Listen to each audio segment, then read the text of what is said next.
It wasn't the first punch that made him fall. It was the second one, the one he didn't see. It hit the side of his jaw. The light above the cage looked like it was flashing. Warm blood filled his mouth. When he spit, it flew across the floor like red paint. Jason Statham hadn't worn fight gloves in 8 years. That was the last time they let him leave. But now he was back. And this time, he didn't get to choose. Across the cage, the younger man smiled. He had big muscles from fake medicine. He lifted his chin high and bounced on his feet. All around them, the gym was loud with people cheering. But they weren't cheering for Jason Statham. They were cheering for the new guy. They liked the show, not the real thing. They didn't know Jason. They just thought he fixed things. They called him the maintenance guy. Said he was quiet and strange. They didn't know his hands had broken bones before, without even using tape. 3 hours earlier, Jason was fixing a broken air vent above the boiler room. It was supposed to be a quick job. Check it, seal it, done. But then he heard something. A loud yell, not because someone was hurt, but because they were embarrassed. He didn't run. He walked down to the locker room. It smelled like blood and sweat. 2 young fighters had pushed a new boy against the wall. They still had their gloves on. One of them was laughing. Jason just looked at them. He didn't say anything. They looked at him and told him to mind his own business. He didn't move. He just turned his head a little, like he was thinking how far they were. Then the coach came in. But he didn't stop the fight. He was on the young fighter's side. The coach's name was Silas Core. He shouted orders and made fun of Jason's silence. Jason turned to leave. But Silas said something that made him stop. He said old men like Jason only show up to take fame from real fighters. He said if Jason wanted to prove he belonged, there was a cage upstairs. In this gym, there was a armatics. If you talk bad about the ring, you better be ready to fight in it. Silas made sure everyone heard what he said. They set the fight for 8 p.m. The news spread fast. Not because of who Jason was, but because no one knew who he really was. People love mystery more than truth. That night, the cage lights were bright. The red floor had old stains from past fights. Jason walked in without fancy clothes. Just black pants and hands wrapped in cloth. He had a long scar on his chest. Not the kind you get from training. His eyes looked like they had already seen the worst. The crowd got louder when the young fighter came in. His name was Trey Maddox. He had never lost. He was loud and full of fake muscles. He smiled for the cameras and punched the cage wall. Jason didn't even blink. Silas stood outside the cage, smiling. He looked like a man who was trying to make quick money. The bell rang. The fight began. The first minute was just testing. Punches to see who had better reach. Jason didn't hit back. He just watched. Trey made fun of him. He tried to make Jason angry. Then it happened. That second punch. Fast. Quiet. It hit Jason hard. His face was bloody. But something changed. Not in Jason's face, but in his breathing. He stepped back. Then came forward. Fast and close. He hit Trey in the ribs with his elbow. It didn't make a sound. But Trey froze. Then Jason moved behind him. Put his arm around Trey's neck. But not tight. He didn't want to win yet. He wanted to send a message. He let go, just enough so the cameras could see Trey's fear. He walked around him again. The crowd got quiet. They started to understand. This wasn't luck. Jason wasn't fighting like someone who wanted to win. He fought like someone who had already survived something worse. Silas stopped smiling. He whispered something to his helper. Too late. Jason caught Trey's next punch with one hand. Not blocked. Caught. Then he made a simple move. A twist, a leg sweep. Trey fell flat. His chest moved up and down, full of breath. His face was covered in blood, his eyes wide. Jason didn't finish him. He just stood up and walked to the corner. The referee looked confused. Trey didn't move. The crowd didn't know what to cheer for. Then a voice came over the speaker. It was Silas. He said Jason just got lucky. He offered a new fight, but not with Trey. With himself. The cage door opened. Silas walked in. No gloves. No armadixes. Just anger. He had known who Jason was all along. Now the cameras were rolling. Jason didn't move. Not when Silas swung. Not when the crowd shouted. Not even when the punch hit him. He just stood there. Then he whispered something into Silas's ear. Only Silas heard it. Silas froze. Waited too long. Jason moved. One elbow, one knee. A fast twist.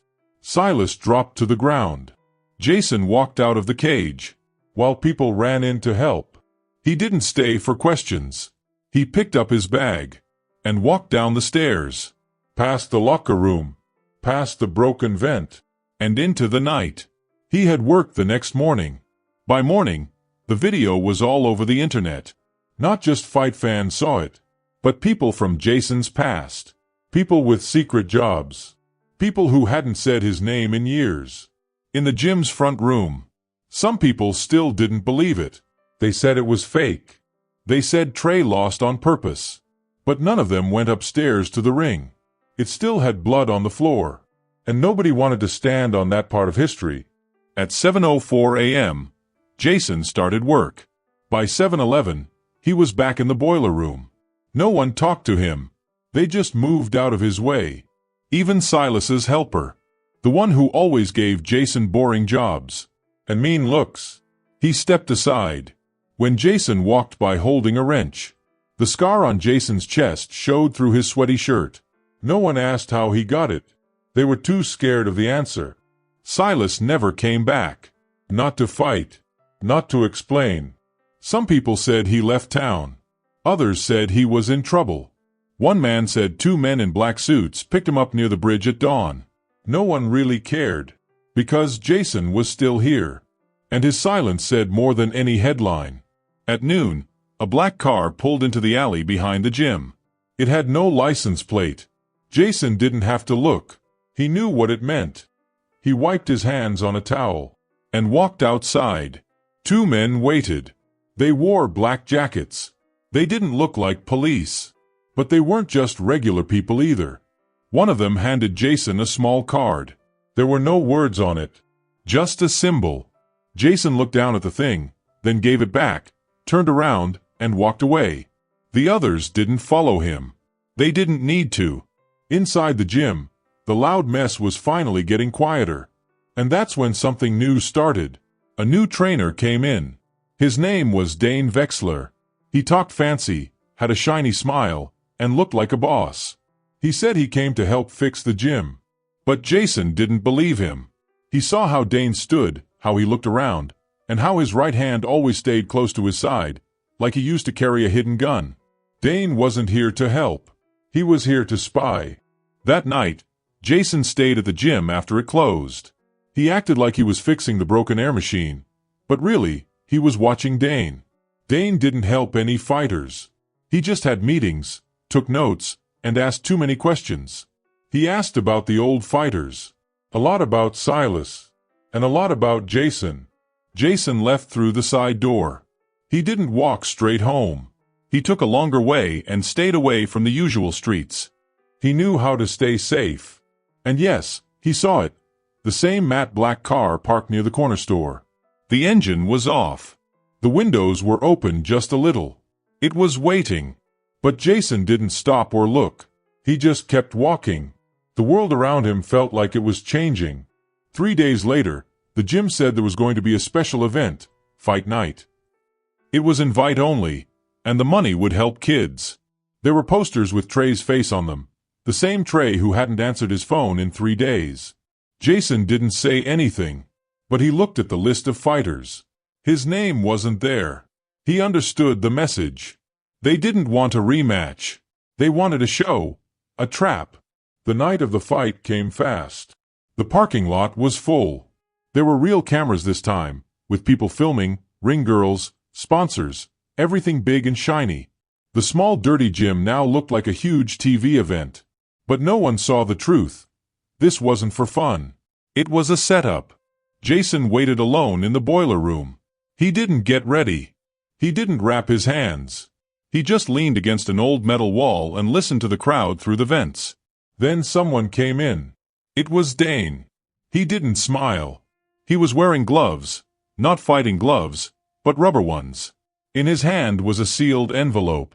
He dropped it by Jason's foot, then walked away. Jason stared at the envelope for a long time. Then he picked it up. Inside was a photo, a file, and a list of names. These were names Jason hadn't heard in 10 years. All were part of one event, the one that made Jason run away from everything. They didn't want to fight him. They wanted to bring his past back. Let him win. Sure. But show everyone what he did and who he used to be. They weren't after a fight. They were after the fighter. Jason walked upstairs. No one noticed him. They were too busy yelling for the first match. 2 new guys fighting for a fake prize. Jason stood at the back, watching, waiting, breathing.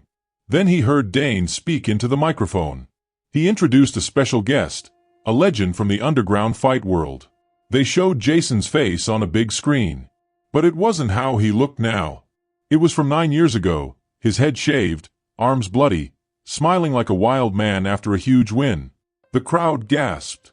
Half turned around to look, but Jason was already gone. He was at the edge of the fight cage. And without asking anyone, he stepped inside. No gloves. No music. No cheering. Just Jason. And who came to fight him? Dane. He wasn't wearing a suit anymore. He had gloves on. He wasn't smiling. This was the real fight. No referee. No sponsors. Just one camera. And a crowd that got super quiet. Jason didn't move first. He didn't have to. Dane came forward. He looked ready to fight, but something in how he moved showed fear. Tiny bit of doubt. Jason saw it. So he did nothing. No face expression. No hands up. Just calm. Dane attacked. A high elbow swing. Jason ducked under it easily. He tapped Dane's knee with his foot. Dane stumbled a little. The crowd noticed. Jason wasn't fighting. He was watching. Dane tried again. A punch, then a knee. Both hit Jason. But Jason just stood back up. Quiet. Letting the hits land like echoes. Then Jason took one step forward. That one step changed everything. The crowd got even quieter. Dane didn't want to go backward, but he did. Jason took 2 more steps. Dane kicked. Jason caught his leg and twisted it. Dane fell. Not fancy. Just perfect. People started whispering. This wasn't a fight. It was a lesson. Jason let Dane get up. Dane wiped sweat off his face. He looked at the camera crew. No one helped. No one stopped it. Jason was just standing there, waiting. This time, Dane ran at him. Jason moved to the side. One arm came up. His elbow hit Dane in the back. Dane fell. Jason didn't finish him. He waited again. Then Dane said something. No one else heard it. But Jason did. Whatever it was, it made Jason move. He grabbed Dane's arm, twisted it, and slammed him face first into the floor. Hard. Flat. Over. Everyone stood up. No one cheered. No one clapped. Just silence. Jason stepped away. No smiling. No hands up. Just walking out of the cage. Behind him, the lights flickered. In the locker room, the lights buzzed. Jason stood at the sink, washing his hands, not his face. Behind him, Dane came in again. His eye was swelling. Jason turned. Dane reached into his coat. Jason didn't move. But Dane didn't pull out a weapon. He pulled out a folded paper, put it on the bench, and left. Jason opened it. It was a photo of Silas. And not just Silas. The whole team from back in the old days. His family. On the back, someone had written in handwriting Jason knew. He's not dead. He's rebuilding. And he's looking for you. Jason folded the photo carefully. Then finally, he let out a breath. A real one. Like a person, not a fighter. Outside the gym, the street was dark. But a man stood near the same black car. He had scars. He had a past. Jason walked up to him. They didn't say anything, just looked at each other. They knew. The man opened the car door. Jason got in.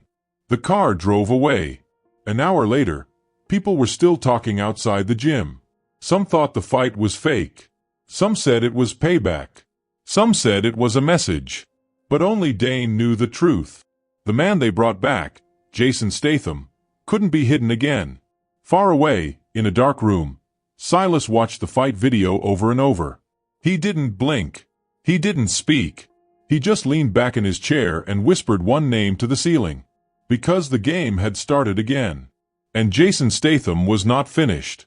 If you enjoyed this story, let me know your thoughts in the comments. I love hearing from you. Don't forget to hit that subscribe button and turn on notifications so you never miss out on the next thrilling adventure or mysterious twist. Thanks so much for watching, and I can't wait to see you in the next video. Until then, stay curious and keep exploring.